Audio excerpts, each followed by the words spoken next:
21, 22 आणि 23 वर्षाच्या लेकरांना वालू बाबा तो हे संस्कार देतायत, दुसऱ्याच्या लेकराला मारायचे। हे चिलेपिले जे लेकर बाळा आहेत यांचं छत्र ज्यांनी हरपून घेतलंय, तो आका असो नाही तर आकापेक्षा मोठा आका असो, यांना फाशीच झाली पाहिजे ही आमची सगळ्यांची मागणी राहील। पूर्वी छत्रपती शिवाजी राजांचा जन्म पुण्यात झाला। 16व्या वर्षी तोरणा किल्ला जिंकून स्वराज्याची मुहूर्तमेढ इथेच केली। हे मा जिजाऊ साहेब आऊसाहेबांनी आम्हाला जिजामातांनी संस्कार केले की 16व्या वर्षी तो तोरणा किल्ला महाराजांनी जिंकला।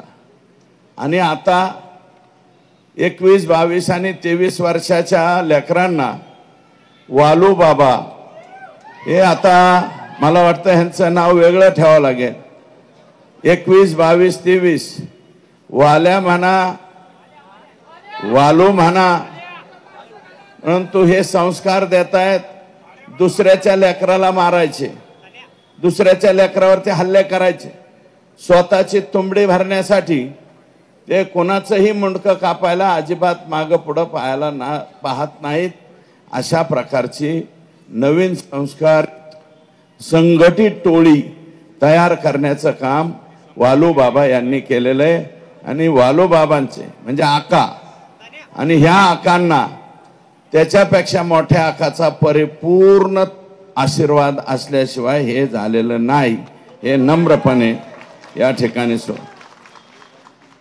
शाहिस्ते खानाची बोट जिथं कापली त्या लाल महालापासून आपण मोर्चाला सुरुवात केलेली।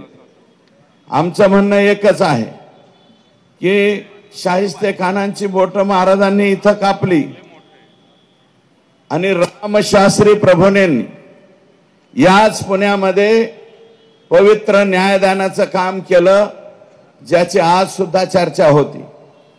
रामशास्त्री प्रभूंचा बाणा मनामध्ये ठेवून भविष्यामध्ये सुद्धा हे चिलेपिले जे लेकर बाळा आहेत यांचं छत्र ज्यांनी हरपून घेतलंय, तो आका असो नाही तर आकापेक्षा मोठा आका असो, यांना फाशीच झाली पाहिजे ही आमची सगळ्यांची मागणी राहील।